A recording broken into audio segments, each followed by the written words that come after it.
Good evening, and thank you for joining us for the 2020 Skills Workshop webinar series for high school students, parents, and caregivers. My name is Dr. Joan Reed. I'm President and Chair of the Biomedical Science Careers Program and Dean for Diversity and Community Partnership at Harvard Medical School. Tonight, we continue with our weekly 8-part series for high school students, focusing on the skills needed for success in their academic career. And this session will focus on interviewing skills. The Skills Workshop webinar series was created to address the needs of underrepresented minority and disadvantaged high school students by providing concrete information on the skills needed for success. Earlier sessions have been recorded and can be found on both the Harvard Medical School Diversity and Inclusion and Community Partnership, DICP, and Biomedical Science Careers Program, BSCP websites. Future session topics include tips for resume and cover letter, and internships and summer opportunities. Tonight's program is sponsored by the Harvard Medical School Office for Diversity, Inclusion, and Community Partnership and Biomedical Science Careers Program, BSCP. Just want to now turn to some housekeeping tips.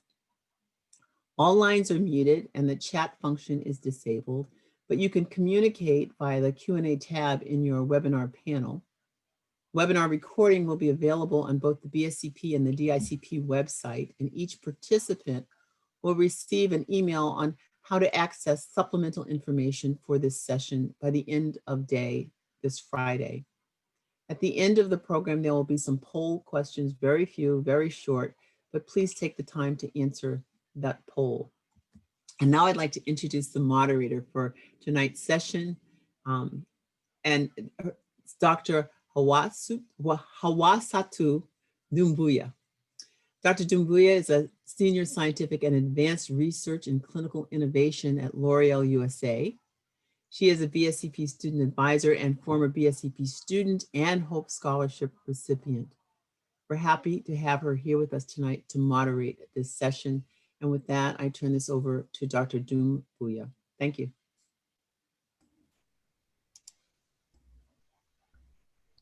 Thank you, Dr. Reed. Hello, everyone. I hope you are all doing well. Thank you all for joining us this evening. I will start by introducing the panelists. Then we will have the panelists provide you tips on interviewing skills from body language, etiquette, and how to answer common questions. We will then spend our remaining time answering questions submitted ahead of time and the questions that you will be submitting through the Q&A tab. Please remember to submit short and clear questions, and we will do our best to answer them. So today we have a great panel planned for you.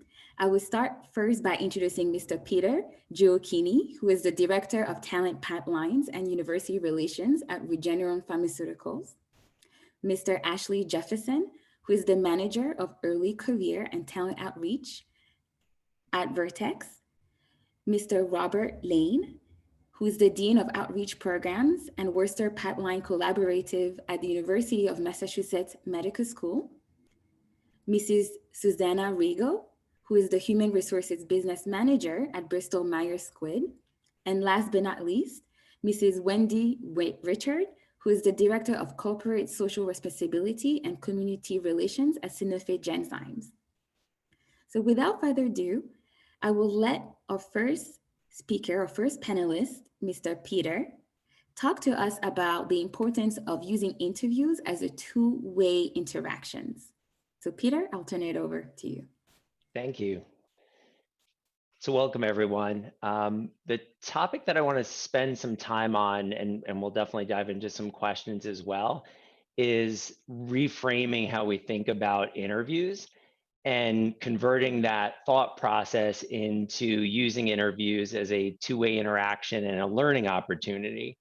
So what's important about reframing is when you think about an interview, they tend to be a bit nerve-wracking, a bit stressful.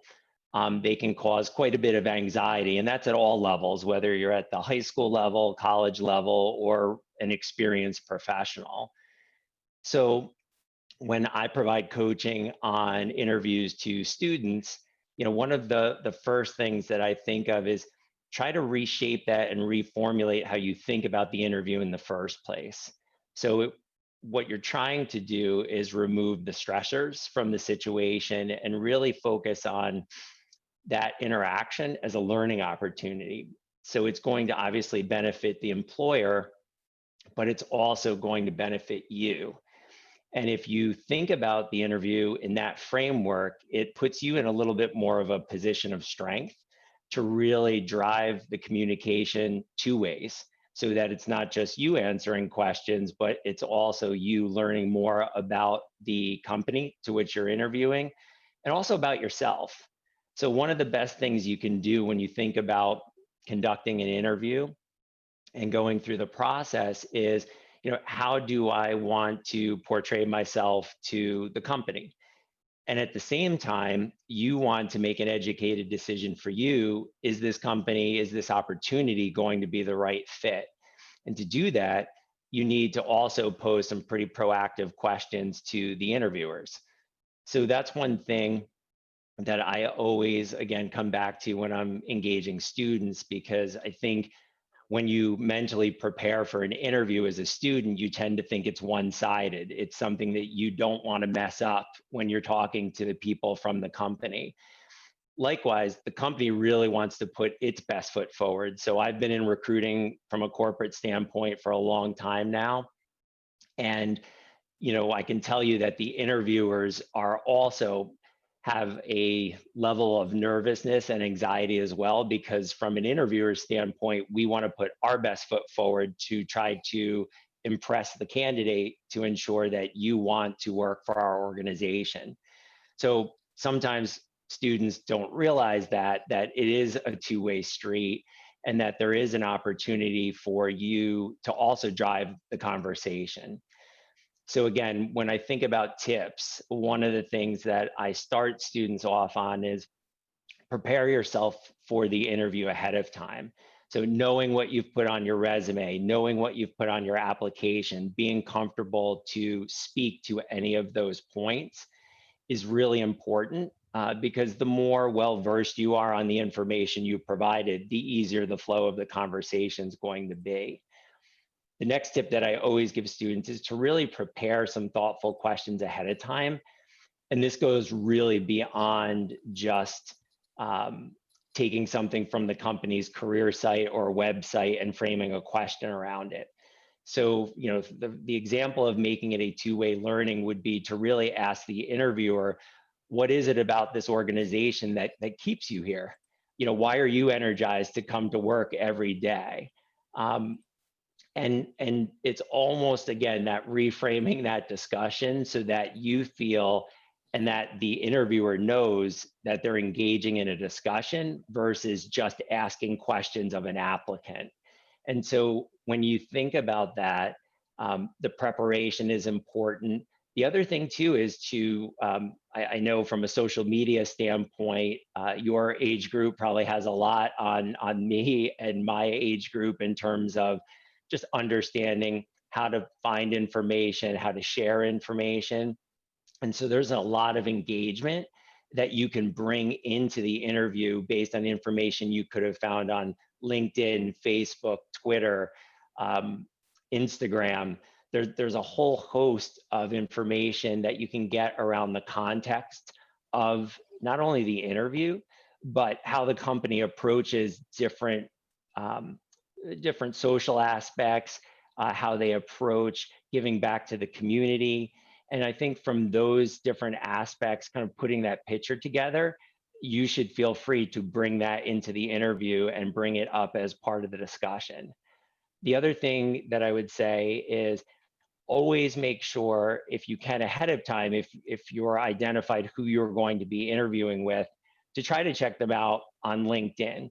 There's a lot of great information. You may find you come from a common place, a common school, maybe have some different interests or similar interests that really can help facilitate the conversation. I think that's important, and it takes very little time to do. And it shows that not only did you have a really strong interest in the organization, but that you were doing everything possible to put your best foot forward.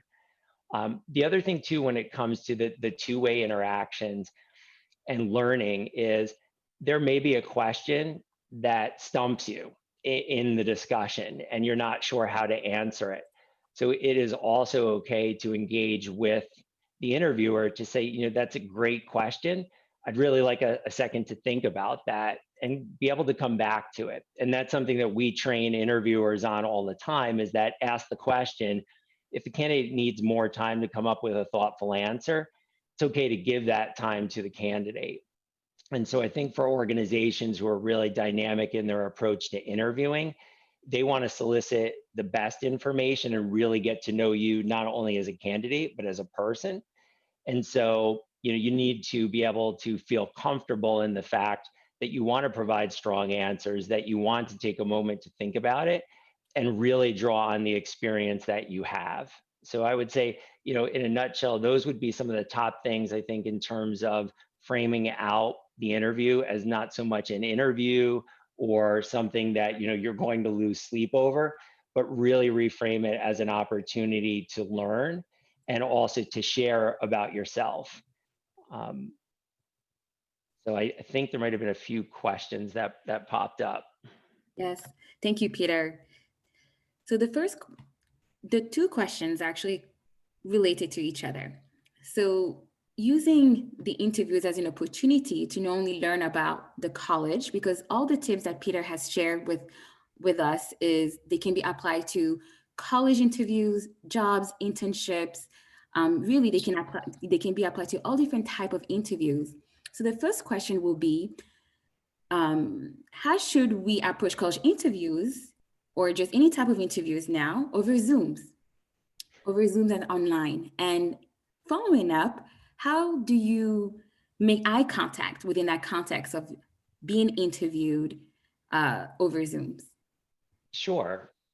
So a few things. I mean, we've actually starting last spring when we knew our co-ops, because we not only have internships, but we have co-ops in all semesters. And we had to reframe our entire program to be fully virtual. So over and throughout the interview process, and not only did we have the interviews themselves being virtual, but we also had all of our events. And this fall has been no different. All of our events have been held virtually. Even if the schools were back in session, we have a travel ban for our organization right now. And so we had to pull off everything virtually. So we've been using a host and a different variety of platforms, including Zoom. Our core platform is Microsoft Teams, but we use Zoom as well.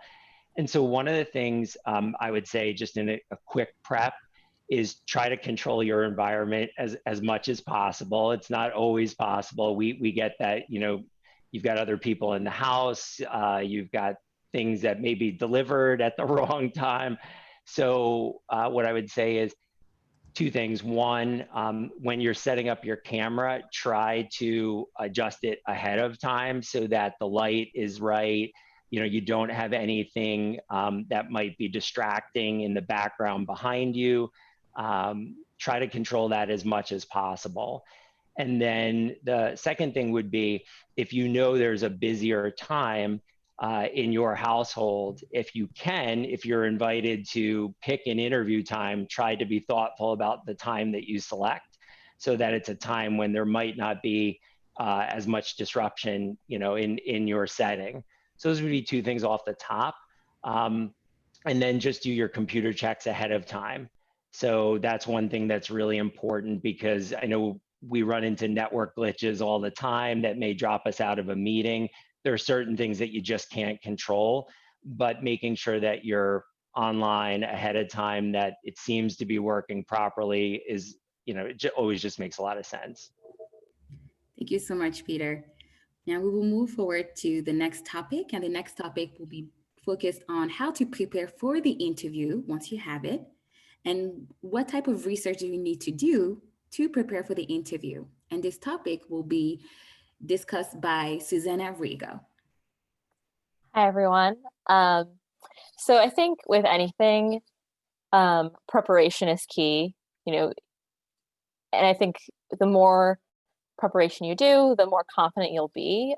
So I think my first tip would be to carefully look at either the job description or whatever the program you're applying to or internship program, and that typically has a list of what qualifications or qualities or background that the interviewer is looking for and the ideal candidate. So the more that you align yourself with your experiences and your background to these details, the more likely that employers, the recruiters, the interviewers, whoever it is, can see you as a potential fit.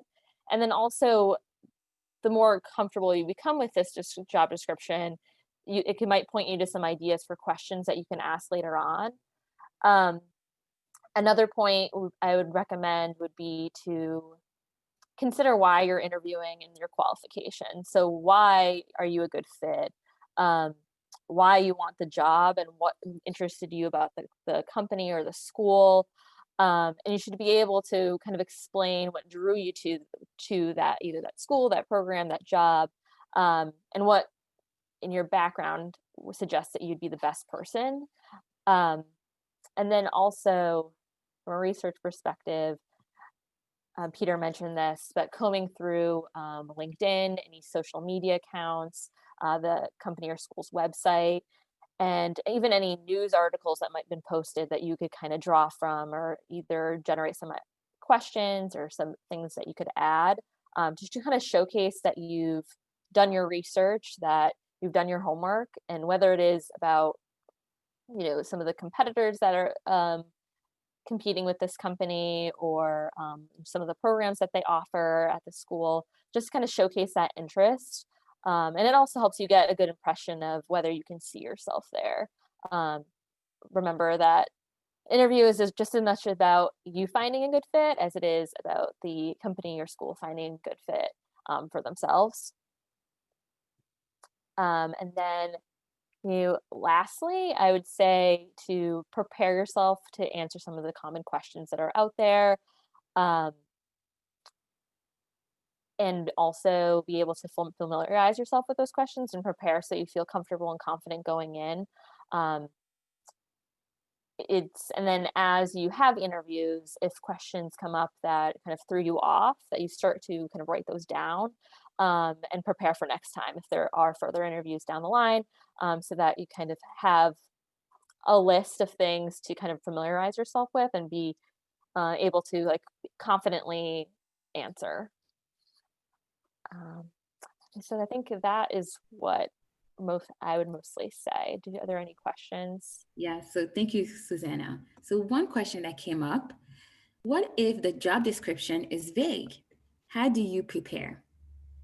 Sure. So I would say, obviously, to draw from however much information that is available, and then maybe even do some research on what other roles, what other companies with those titles have, and what kind of that looks like. And then that is definitely a good point to start asking whoever's interviewing to kind of dig deeper into what exactly the role is, and hopefully that they'll be able to provide some more context and assist you in understanding if that is something that you're actually interested in or not.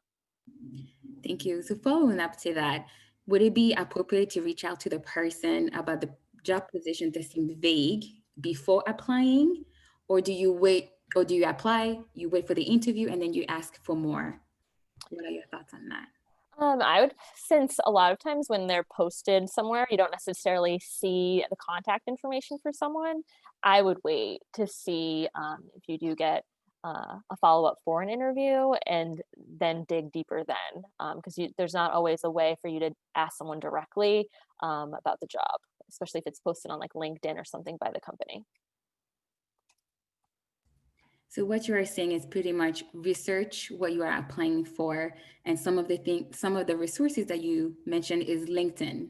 LinkedIn tends to be a good place to search for the position that you are applying for, or also if the position itself or the description of the position does not have enough information, you could, what Susanna suggested, you could look for the same position elsewhere, and you may have more information on the position and what it can entail. Anything else that you would like to add, Susanna, in regards to how to prepare and how to research? No, I think that about covers it. Hopefully that is helpful. Great, thank you so much. It was. Okay, so now the next topic that we'll get into will be discussed by Ashley Jefferson, and it's all about how to prepare and answering interview questions. So just to give you a heads up, Ashley, we have a lot of questions coming up. Sounds good. Thank you. Thank you, Alma, and thank you all for joining this afternoon. There's going to be a little bit of overlap in my answers from Susanna and Peters as well, which is great. I think it only reinforces some of the learnings that we'll have here today. So, and knowing, I guess, before you start looking at how to answer those interview questions or even the most common ones, I think you first need to know yourself and your resume, right? And so what I mean by that is knowing yourself means kind of knowing your strengths, your weaknesses, your interests, your passions, what you want to do and what you don't want to do. And by knowing your resume, what I mean is, knowing it inside and out. I think Susanna mentioned this. So knowing your jobs, your responsibilities, why you joined a company, why you left.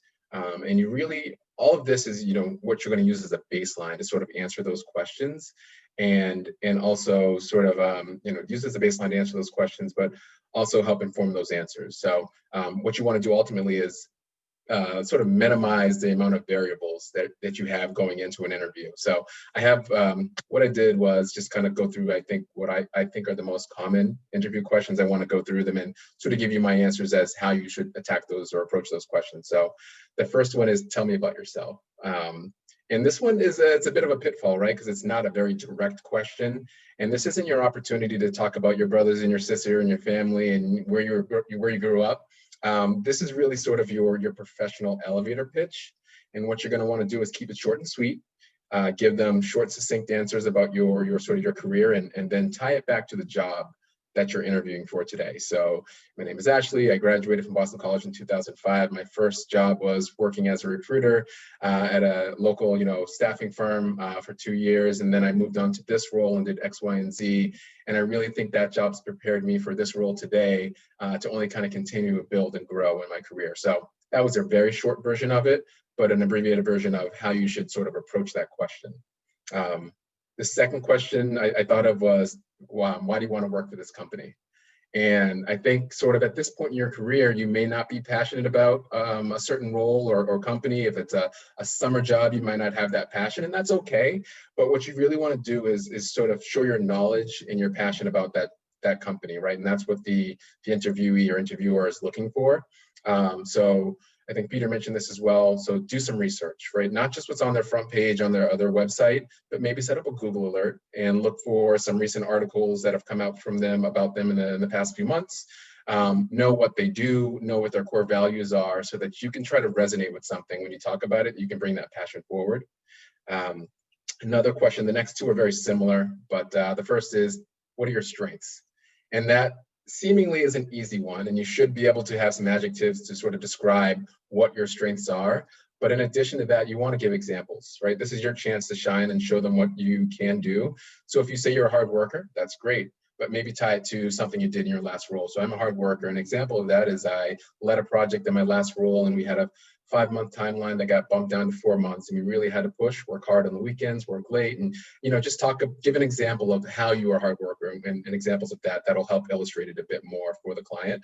And then the flip side of that is, tell me about your weaknesses. Now this is tough, and I think for most of us the hardest question to answer. And what you don't want to do is say I don't have any weaknesses, because we all know that we all have weaknesses, right? So this is your chance to be vulnerable and kind of give that answer.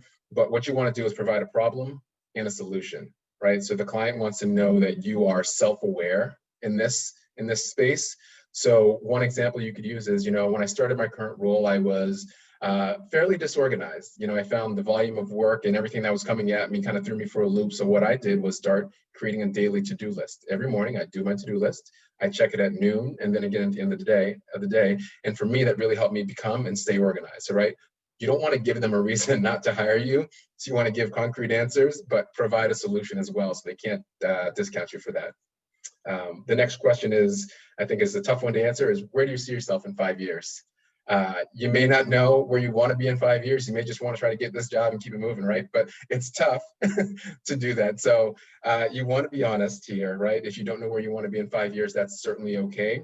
But what you want to do is sort of show your ambition, your forward thinking ability to say, in 5 years, I see myself, elevating from this role or gaining, continue to grow and build on my skill set. And if you honestly don't know where you want to be in 5 years, you can be honest and say, I'm not sure where I'm going to be, but this job is going to help me get there. This is going to be the job that provides me with the tools to help continue to grow. So find a way to answer that, even if you don't know, but make sure you try to be honest there.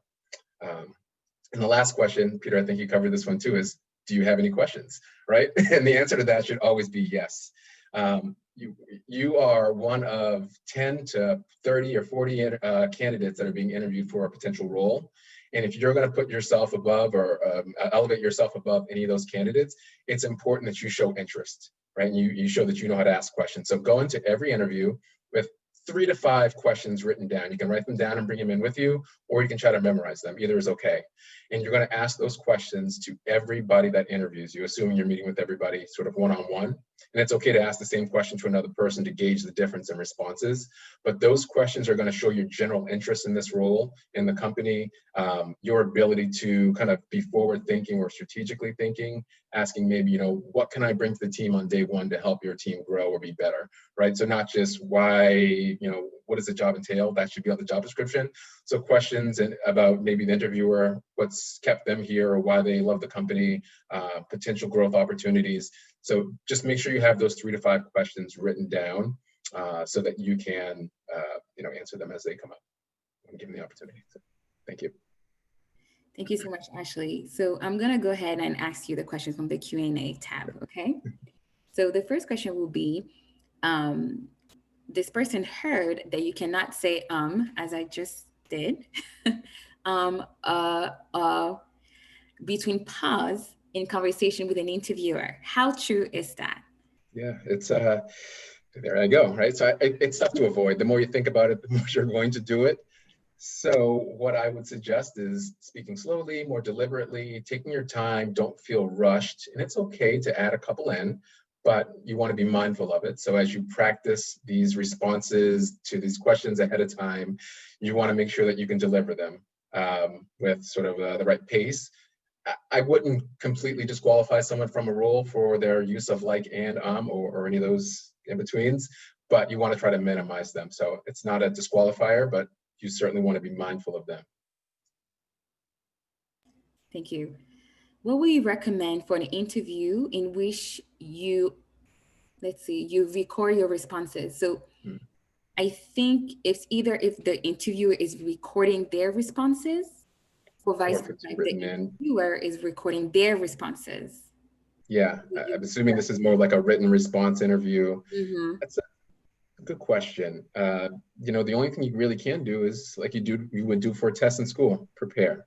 Just know the company, know their clients, know their business, just every angle of what they do and specifically what your role would entail, right? So if your role is being a data entry specialist, right? You want to know where that data is coming from, what you're recording it into, and where it's going. And if that's going to help you inform that question that you're answering, just think strategically about the role and how those questions might come up.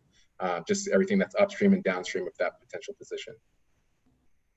So in regards to the type of questions, so all these questions, everyone, they may also be asked again in all the different type of interviews, college, internships, and jobs.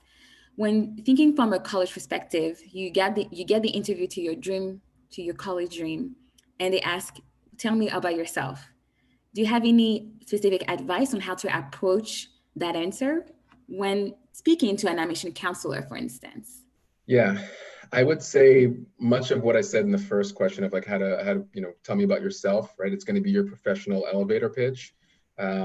For college, I would maybe focus a bit more on your extracurricular activities, your involvement in the community, your academic successes, and how you're going to contribute to that school's overarching just diversity of their population or what you can bring to the student body. Absolutely. And Ashley mentioned when they ask you, where do you see yourself in the future? Then it will be a good opportunity to talk about some of the things you would like to do post-college. So it's, as you can see, everyone, it's really the same process, it's the same strategy that you use to tackle those type of interviews.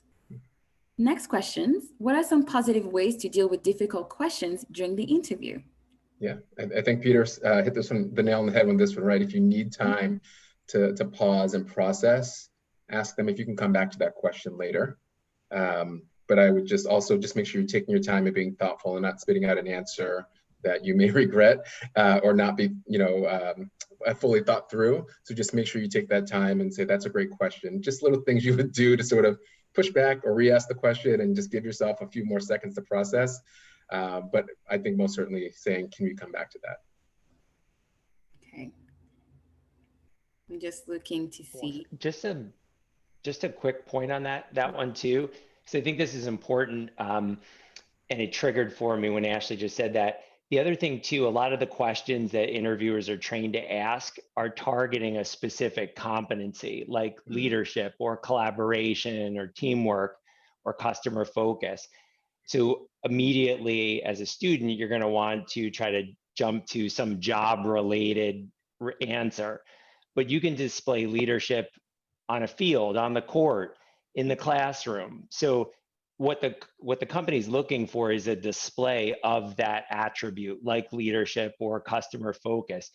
So when you're reframing your answer, think about it in terms of anywhere you may have displayed that. It doesn't necessarily have to be on a job. And I think that's important. And once you realize that one concept, your ability to draw on any experience, it could be something that happened in your family or with friends, you can display leadership a lot of different ways. So don't think it just has to be a job. Great point. Yeah, great point. I'm going to take one more question from the Q&A before moving on. So let's see. Okay.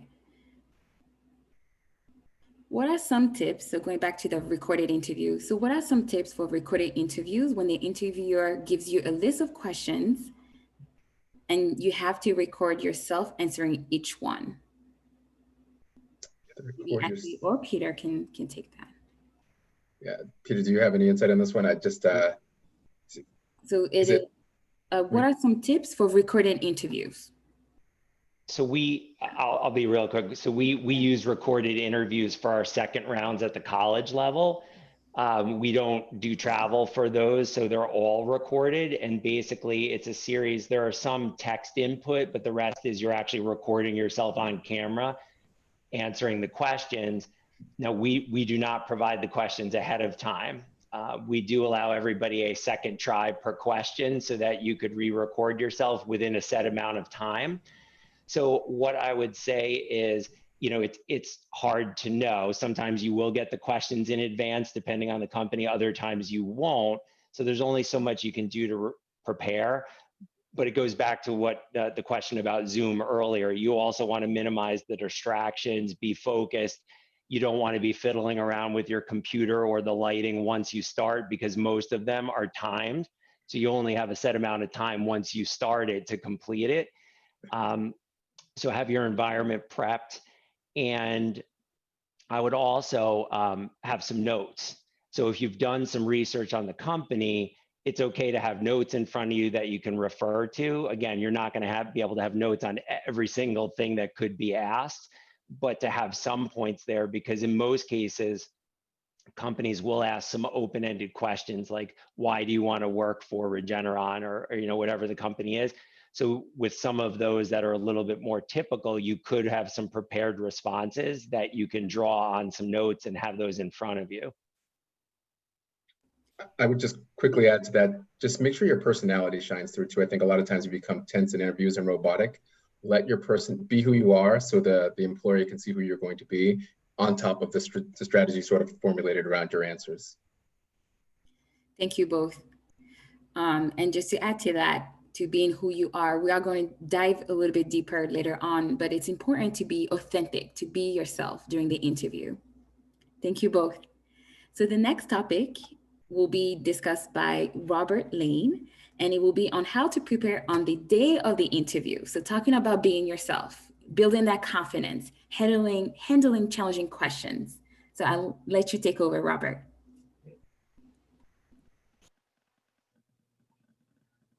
Did it move? There we go. Okay, now even though it's the day of the interview, what I'm going to say is not necessarily, you don't wait for the day of the interview to do what I'm going to recommend. So I want you to remember your own personal and professional value. Enhance your own brand, so to speak.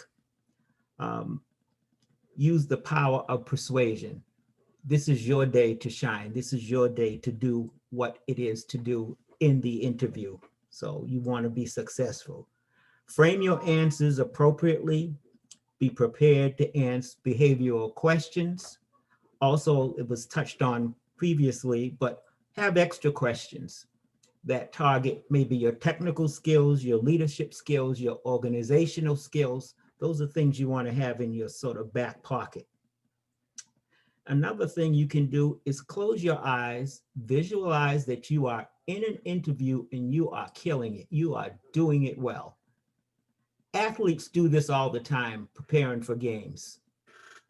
They're in there, they're thinking, some of them lock arms. You're doing this because you want this position or you want to get into this school. So remember to do that. And then practice your breathing. That's really important, how you're going to come in. You're coming in all out of breath, or you're going to come in relaxed. Practice your breathing. And then also be calm. Don't fidget. Don't play with your hair. Don't pull on your ears. Don't constantly rub your nose. You want to do all those things. That's one thing. And then the other thing I want to touch on is code switching. I know some of you may know about it, some of you may not know about it, but code switching is basically, or sometimes called situational code switching, is being able to adapt your language, your attire, and your behavior to the situation, or in this case, for the interview. And a code is the unspoken system that is between two or more people that allows you to communicate a message. So in switching refers to being able to effectively change your current behaviors to adapt to new or unfamiliar environment or situations. So you're not going to go into an interview and act as though you are talking with your friends. You want to be a little more professional. You need to understand what it is you're going in, and you want to be able to do that. And the situation just refers to being able to identify whatever the situation is and adapt accordingly. Be prepared on the day. You only have one opportunity to make a first impression. You don't, unless you're doing a multi-mini interview, which we do at medical schools, you don't have a second opportunity to make that first impression. So you want to arrive on time, preferably 15 to 20 minutes early. In the old days, we used to do a handshake. Now you either have to do a fist bump or whatever, or either virtual. So you want to make sure you have good eye contact. Have extra copies of your resume. Make sure you know the names of the people that you're going to be meeting. And then I see this all the time. When you go into an interview, have a notepad and a pen so you can jot things down. Students will come in with a notepad and no pen. And you say, do you have a pen I can borrow, Mr. Lane? Or they'll come in with a pen and nothing to write on. So I always have an extra pad and paper on my desk for when I'm interviewing.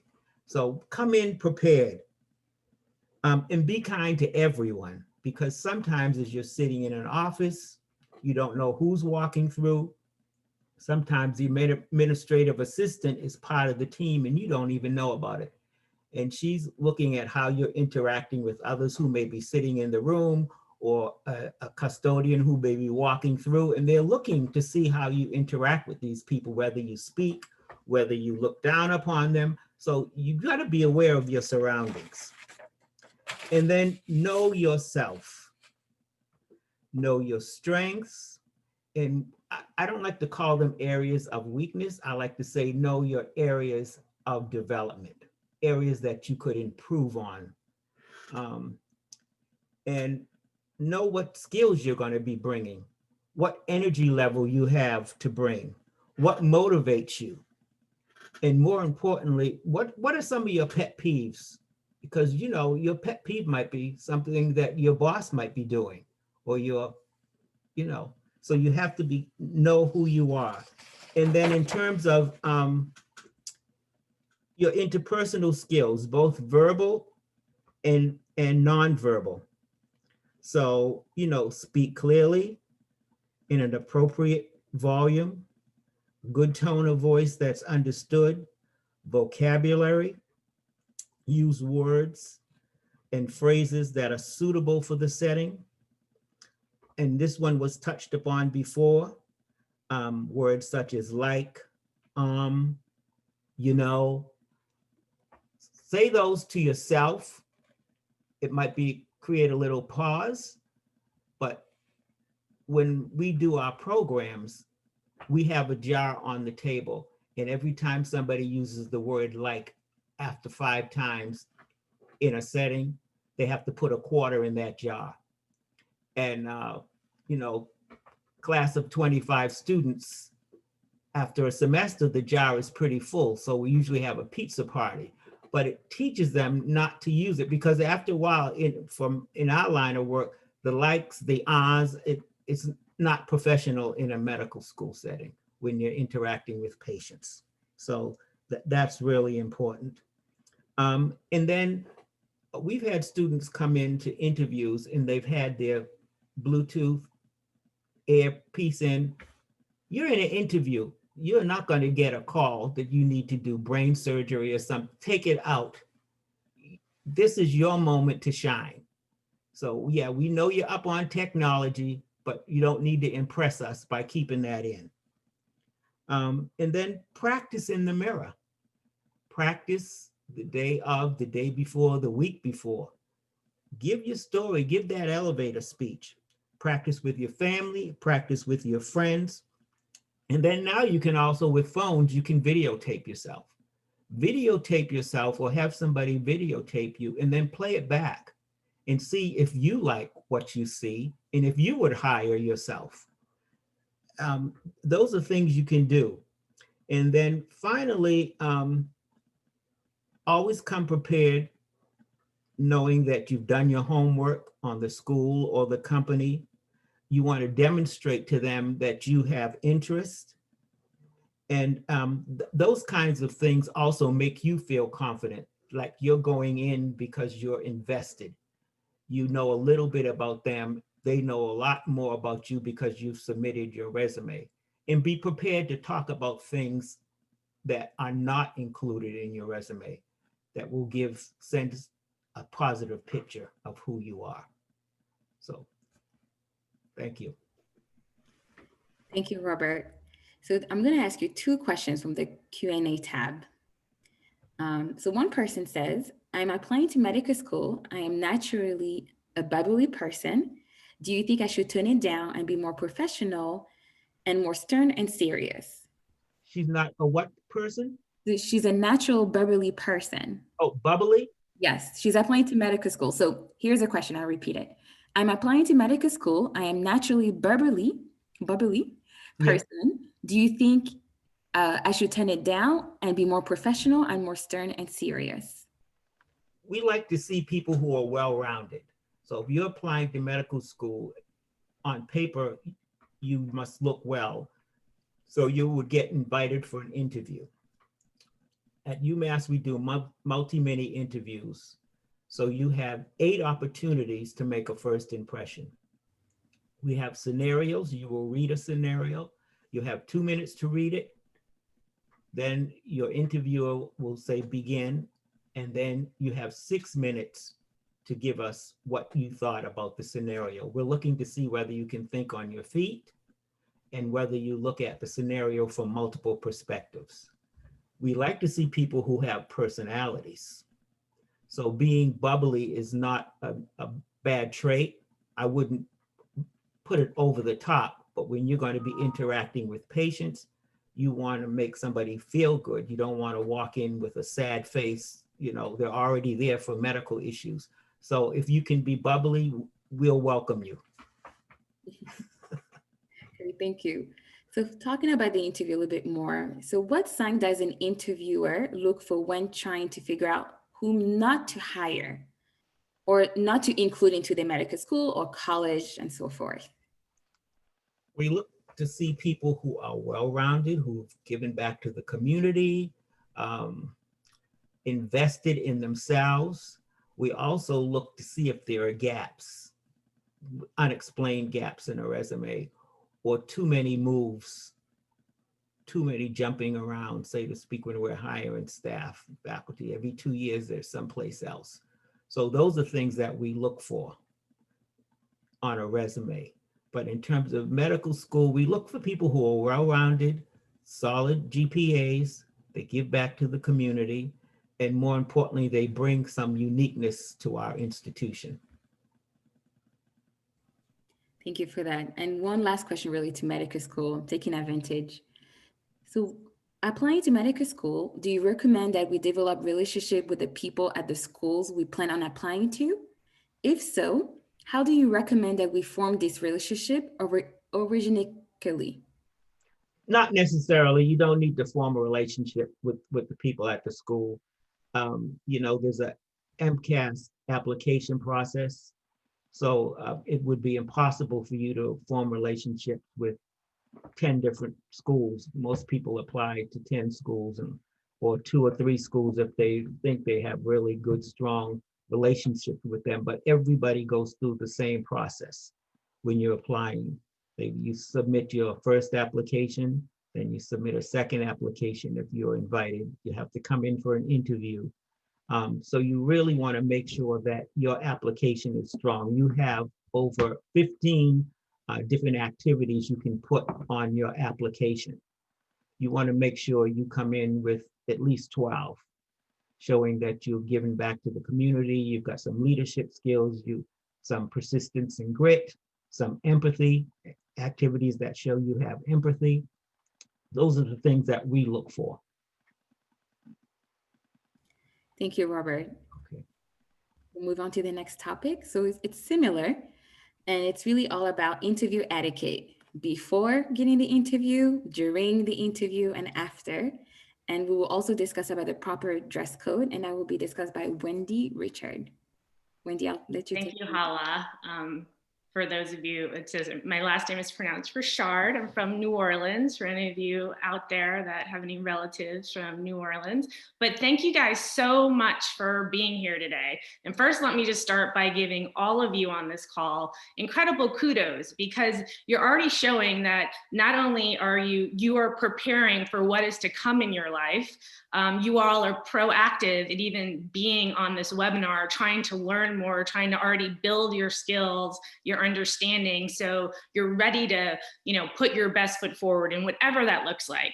I mean, of course, today we're focusing on like the interview scenario, whether for a summer internship or a job or college or graduate school applications. But first, let me say let's give ourselves some credit for once again taking the initiative. It is not something that everyone does, whether you are in high school, whether you are an adult. So congratulations even on that.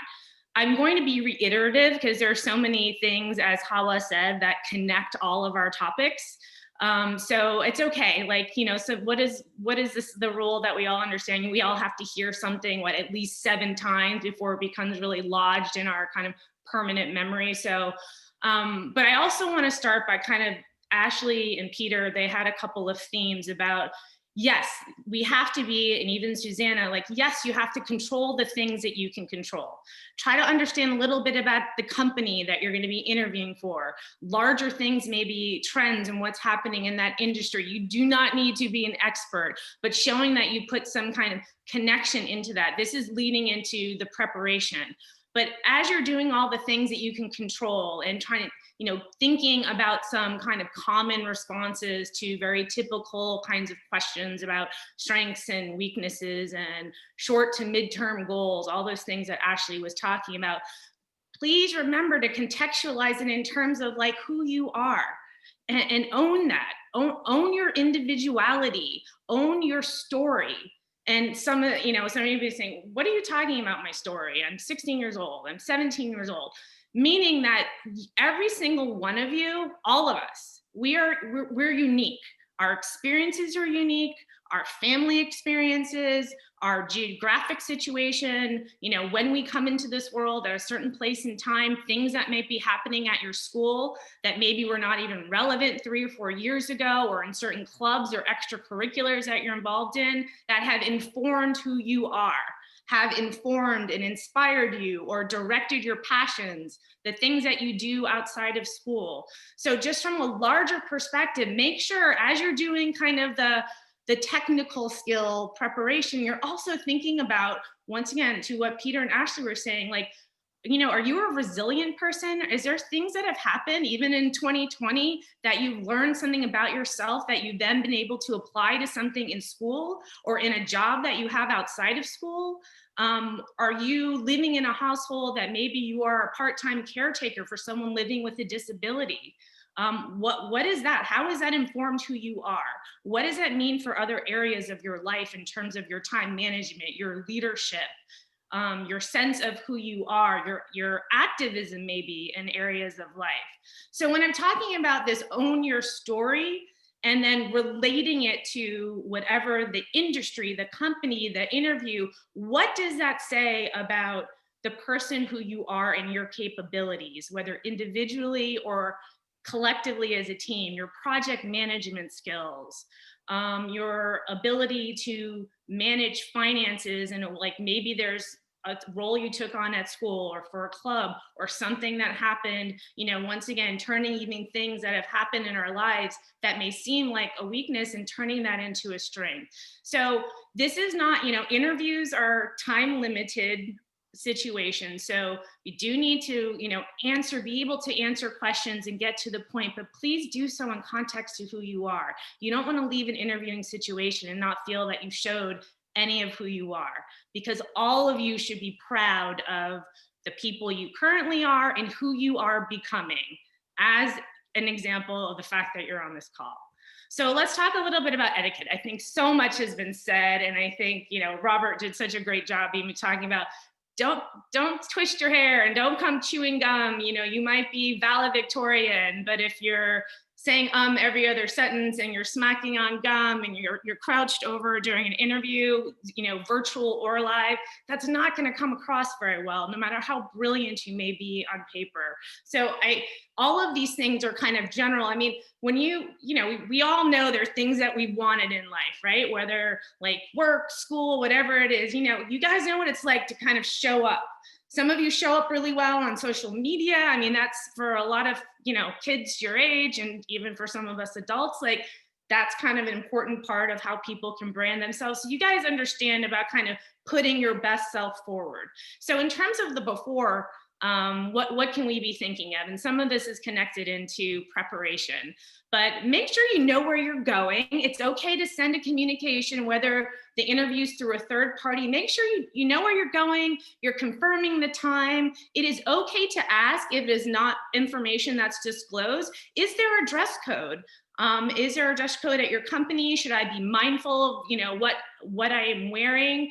I think most business environments, with several exceptions now, are business casual. So yeah, you want to look kind of, neat and clean, and not in, your shorts or your nice athleisure. I mean, I think that's fair to say, unless you're interviewing maybe with Lululemon, but even in that case, you might not want to be wearing athleisure. So you want to look professional, but you don't necessarily have to be in a suit as a male or female or wearing a tie. I think there's some industries that are still conservative, where attire is. Finance, law firms, sometimes some types of law firms can be conservative in terms of the dress etiquette, but you don't need to guess.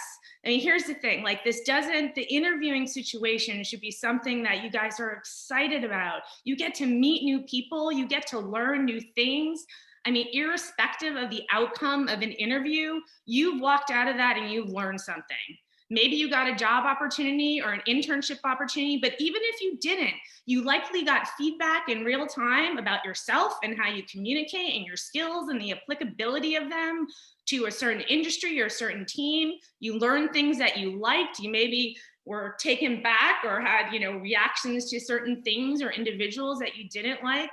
All of that is fantastic. It's like a little microcosm of an event that then takes you forward in whatever it is that happens from there, whether you get the job, you get the internship, or it lets you know that you want to move in another direction. So be excited about that. Confirm what you can in advance, be polite, send an email, ask whatever questions you need to. Day of, I think Robert talked about this already, get there on time or early. If it is in person, so many things are virtual. But nevertheless, get on your Zoom early. I facilitate a lot of trainings for Sanofi Genzyme, and I know Zoom very well, but that doesn't mean because yesterday my interconnect connection was stable that tomorrow it's going to be stable. It doesn't mean that you still have to give yourself a few minutes, get on, make sure if you're presenting, just make sure that your slides or whatever you're presenting is populated, it's ready to go. This is preparation, but it's a part of etiquette too, because if you're not prepared, you're not going to be able to be polite.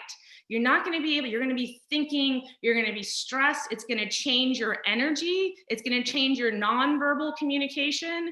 It could change your verbal communication, because if we get anxious and we start feeling like a tightness in who we are, because either we're hoping that we don't get asked any difficult questions, or we're not sure, we get somewhere late, so we're already feeling like, literally and figuratively, we're kind of approaching something kind of on our heels. Like preparation, proper preparation lends itself to proper etiquette, because then you can relax into who you are, into what you want to say, in thinking about your words and feeling comfortable to ask follow-up questions, to say, like, can I have a little bit of time to think about that? Would that be okay? Whatever, to be who you are and to feel like you can even own that with appropriate manners in the context of the interview situation. So the two are interlinked, the preparation and the etiquette. So during the interview, I think this question is already asked and answered. I definitely would be one of these people. I am an extrovert, but that does not mean if you are not an extrovert that you need to pretend to be something that you're not, or whatever it is that you are. Once again, be who you are. Yes, try to, when you're speaking to someone or answering a question, try to look at that person. Even if you're not staring them in the eyes the entire time, it's okay to engage someone with, looking at them visually, and then kind of move or refer back to if you have notes, or even if you have a presentation or just something that you're speaking to. It does not need to be an elongated stare. And particularly if that's not something you're comfortable with. That may be something that I am comfortable with, but that does not mean that is a good or a bad thing, because once again, you guys have to be who you are. And as long as you're really representing yourselves and the wonderful authenticity of that, you're gonna kill the interview. You're gonna do so well. So after, and I think, once again, Robert already said this, soon as let's say you get on the Zoom, you step into a physical environment, whatever the case may be, everyone that you start interacting with, everyone just pretend they're your interviewers. And just remember, everyone's paying attention. I mean, it's from good place, like people are excited. I mean, Peter talked about this, like, I love interviewing people. I love getting to meet people. I love hearing their stories. I love seeing if there's a fit.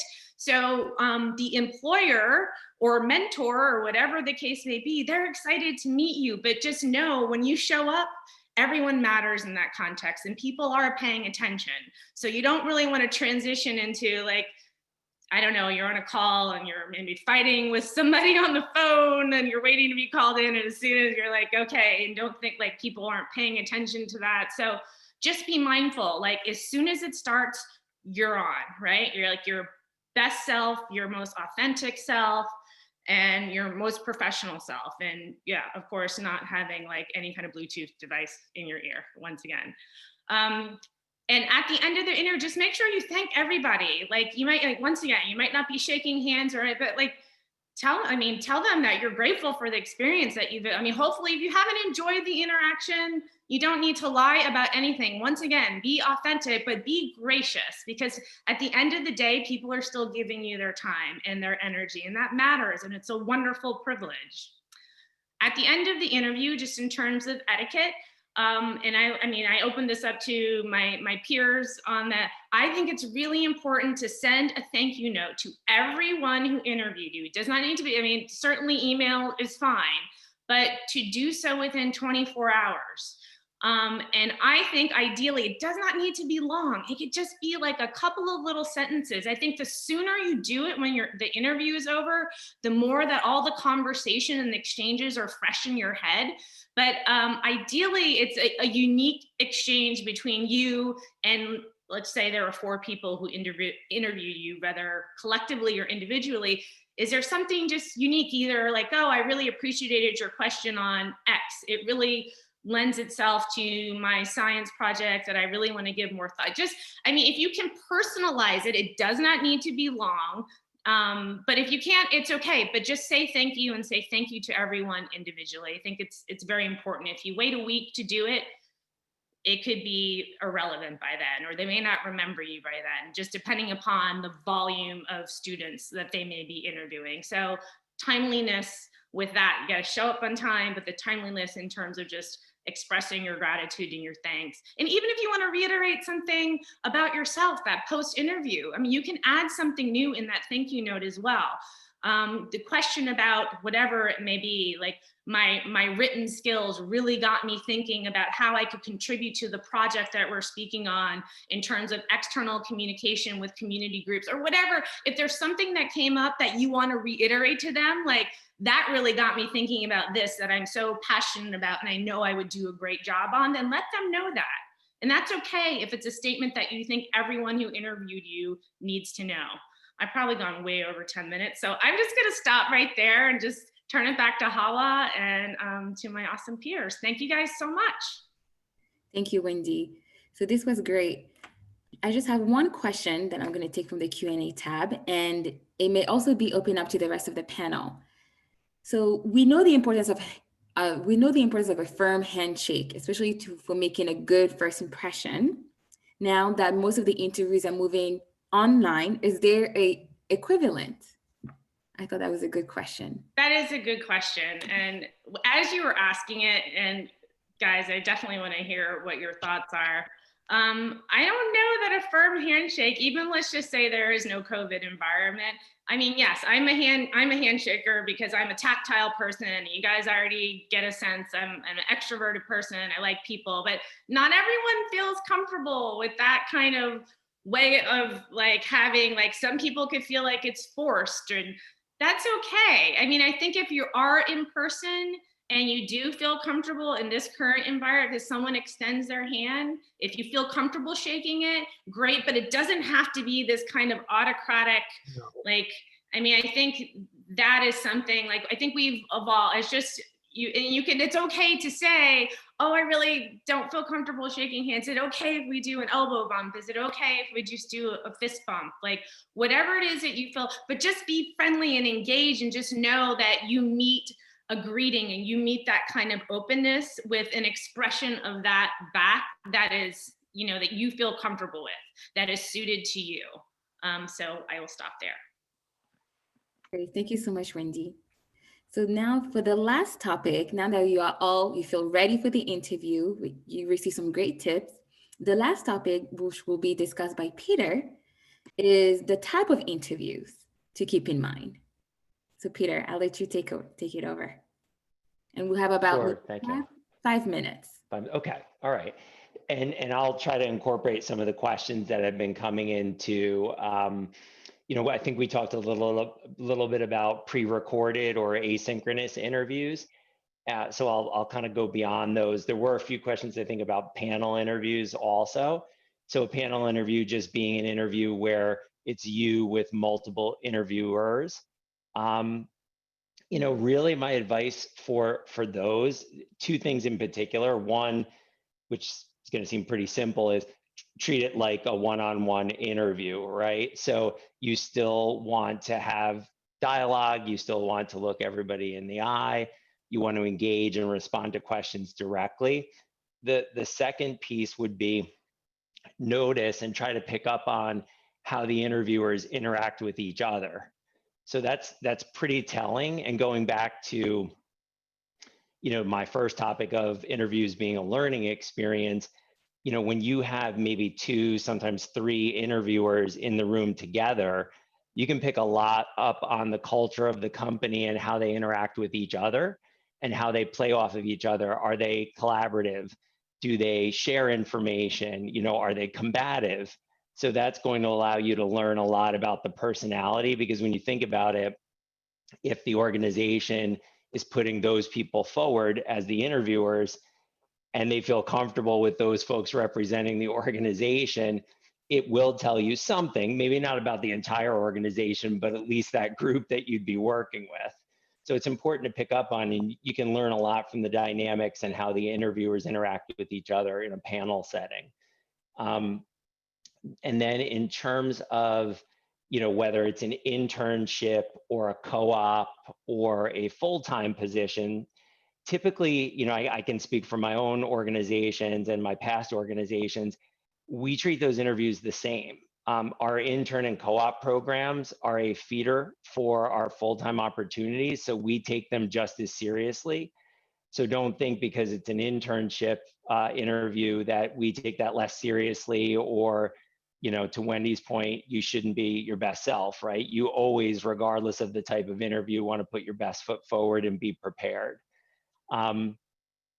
And the other thing that I thought of that came up with a couple of the topics too is when you're in an online interview, in terms of kind of reading the room, and sometimes what you'll find is, and I know at Regeneron we do this a little bit too, because people are online and remote, sometimes we'll involve, even if they're all one-on-one interviews, we'll involve more interviewers in the process than we may have when we were actually on site.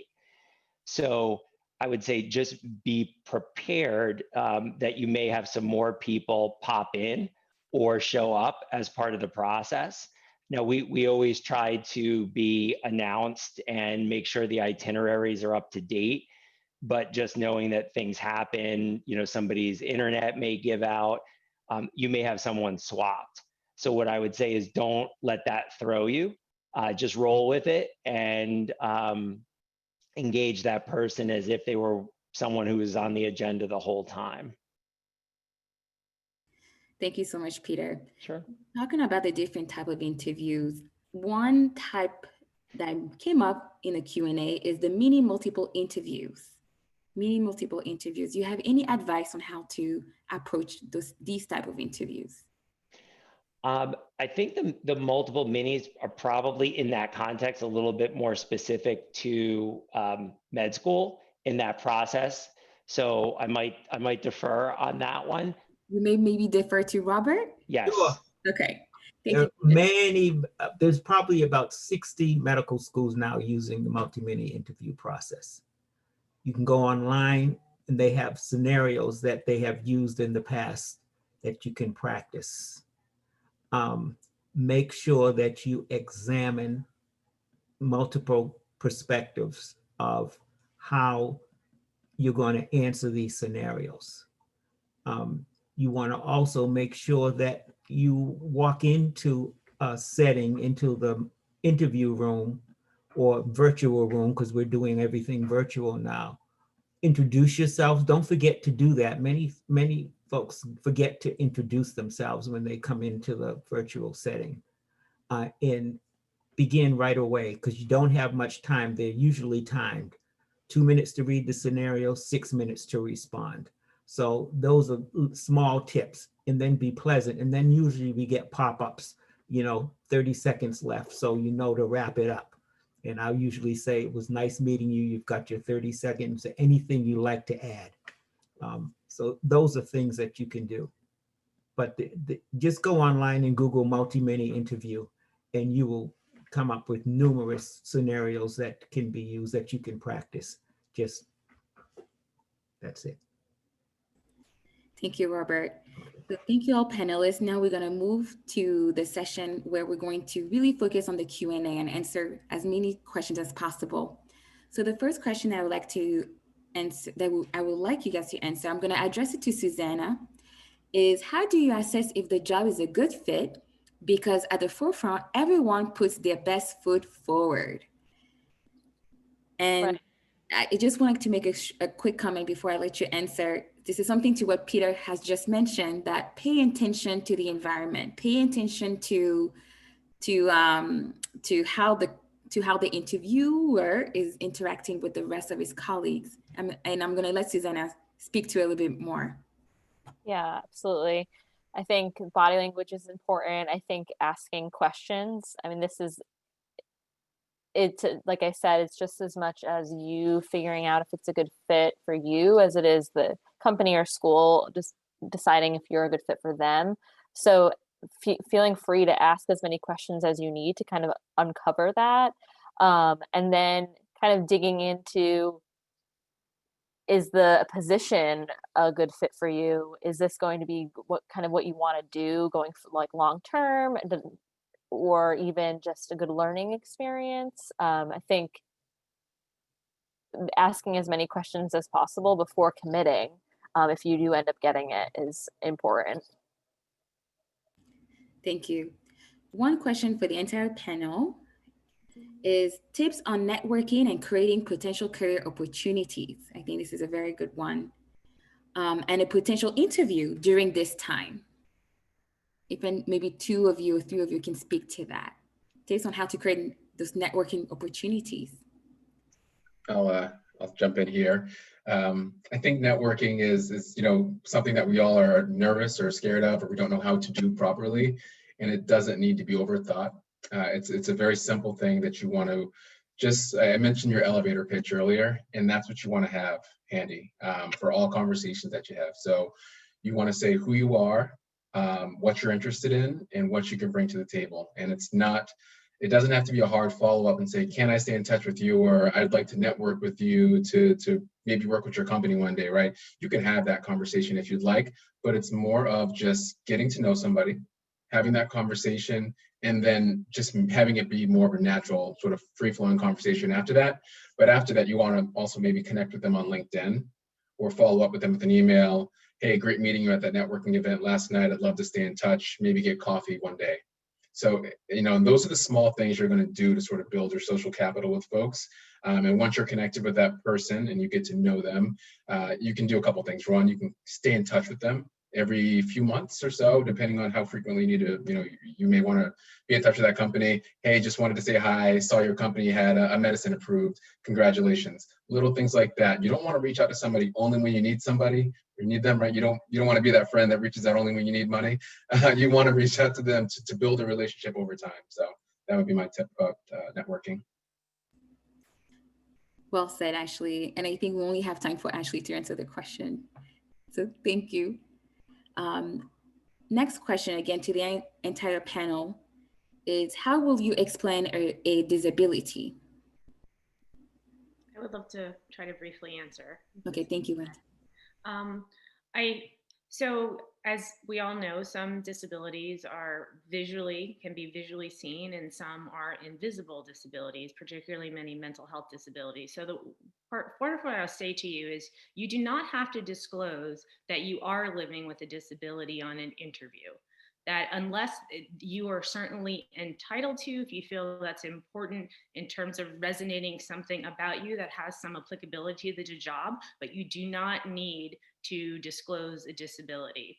You only need to do so in the event that you need an accommodation, you need the employer to be able to accommodate something for you in order to be able to fully, exceptionally do your job with no barriers to that. And so you would not need to do that until you have accepted some kind of offer for the internship or the co-op or for the job.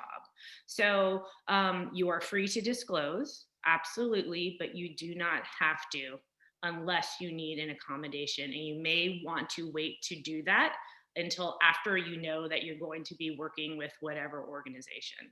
I hope that answers the question. Thank you so much, Wendy. Next question, how can you advocate for yourself in an interview if there are other candidates who may have more experience than you? If maybe one of you can take that question. I could jump in quick on that. I think you should just assume that there's always going to be someone who has more experience. And I would do the same thing. I mean, that's just advice that you'd give anyone regardless of their level. There's always going to be somebody who's maybe smarter or faster, or, depending on what you're interviewing for, or just that will have more experience. So if you just come to that acknowledgement up front, it takes that pressure off. And then I'd just say it goes back to everything that we've shared with you tonight. Just put your best foot forward and make sure you're prepared, and don't let that throw you off. Thank you, Peter. And I'd like to add, just to be confident, not cocky, but confident. And that will come through.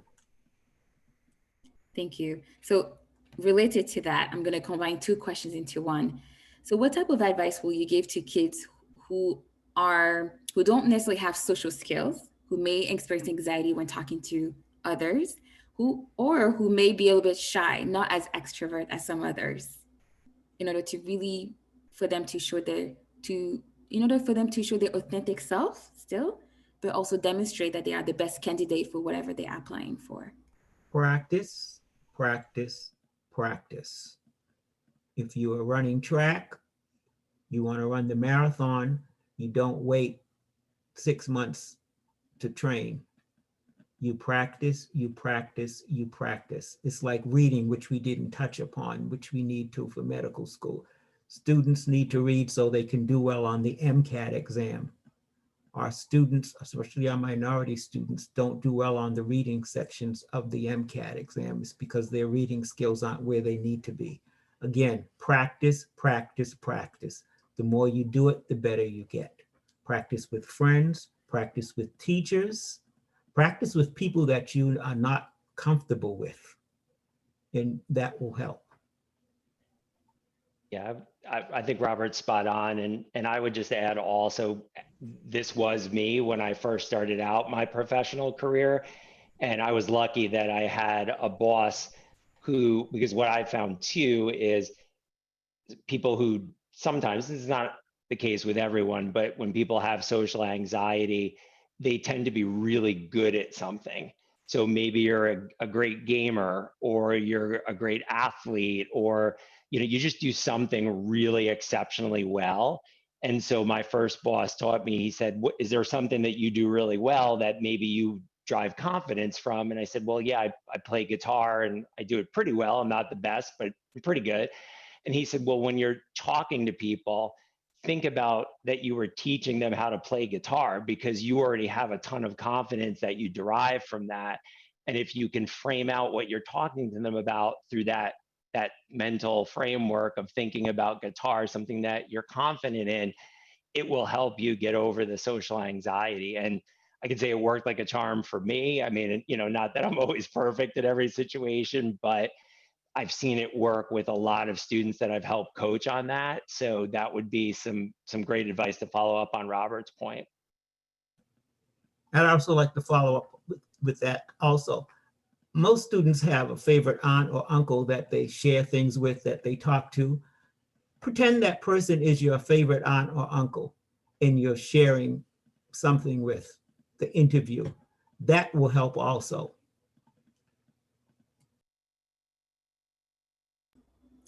Thank you, Robert, and thank you, Peter, for that. So just for the sake of time, we will try our best to answer some of the remaining questions in the Q&A.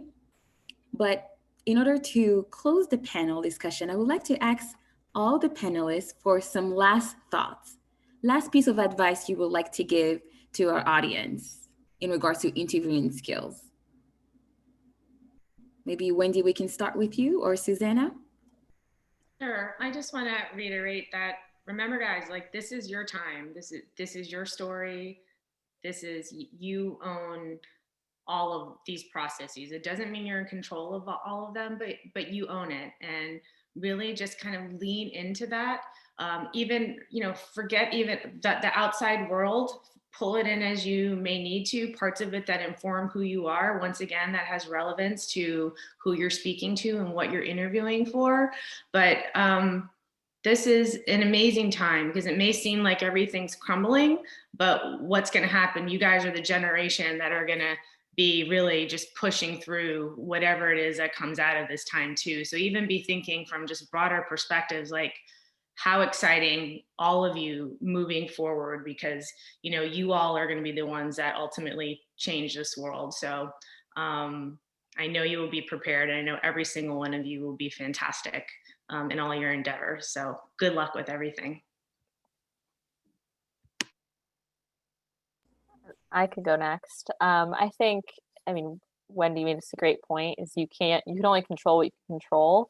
So it's so important to be prepared and to go in with it with as much preparation that you can. You can't control who else is being interviewed or, you know, the mood of the interviewer or whatever, but you can control how prepared you are and how you come to the interview. So I think, that's my biggest piece of advice.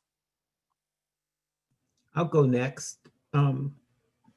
I think you should probably be up on current events that are going on. Number one.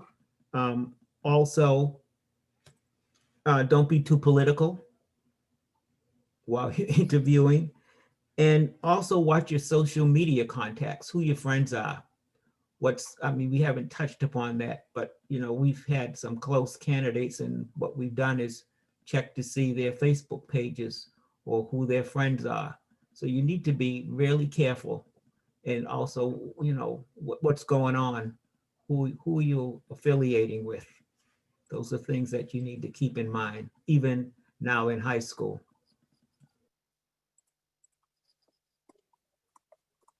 I'll go, I guess, next, if that's all right. I think I'll echo some of what's been said, but just your preparation is so important. You know, Robert, you mentioned this in the beginning, you know, from the first interaction of meeting the receptionist or whoever's at the front desk to the folks you see in the hallway, to the people you meet in the interview room, they are all part of the same organization that is going to help make an informed decision on if you're the candidate or not. So many times I've been in early career interviews where folks don't come prepared. Their shirt's not ironed. It's certainly okay if your iron broke. Iron a shirt. Come prepared. Take off your jacket when you get to an interview. That's a simple thing, but you know, act like you want to be there. So take off your jacket, put it on the back of the chair or hang it in the closet. Have your resume, have multiple copies, have a pen and paper to take notes. Even if they're not telling you anything that's new, take notes, look attentive, write down what's being said, because it's an important piece of being able to capture that information and look like you can be there. And just your overall presence, what you bring to the interview, smiling, sitting up straight, and if you're comfortable making eye contact. Even folks that were, you know, professionals that are on our team now, right? How you show up at a meeting and then the energy you bring, people can feel that and see that, right? So make sure that you are doing everything you can to control those elements that you can control, your attitude and your the way you present yourself, and that's going to take you a long way. That's it. And I would just add that don't get discouraged. You know, I don't think there's anybody on the call today that can say every interview they ever went on, they got the job.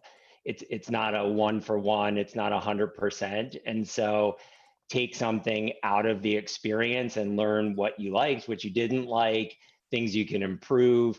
Take any feedback as good feedback, and then do something to change it. But definitely don't get discouraged. Thank you all so much for your time, your advice, and your insights on this topic. It is very important that we provide reliable information on how to make a great first impression, because as we all know, interviews can really make or break the next opportunity. So before we end, I would like to ask all of you to answer the poll questions that will come up in a few seconds. I would also like to remind you that this webinar was recorded and it will be posted on the BSAP and the ICP websites. One last point, all of you will receive an email on how to access supplemental information for this session by the end of the day tomorrow, so this Friday. So before we end, and while you are taking the poll, I would like to give a big thank you for all of our speakers today. Again, thank you so much for your time, for your insights on the topics. I want to reiterate how important this topic is for the future success of the students. So again, a big thank you to Mr. Peter Gioacchini, Ashley Jefferson, Robert Lane, Susanna Rigo, and Wendy Richard. So with that, I would like to also thank you, Dr. Joanne Reed and the BSCP staff for providing all these resources for the student success.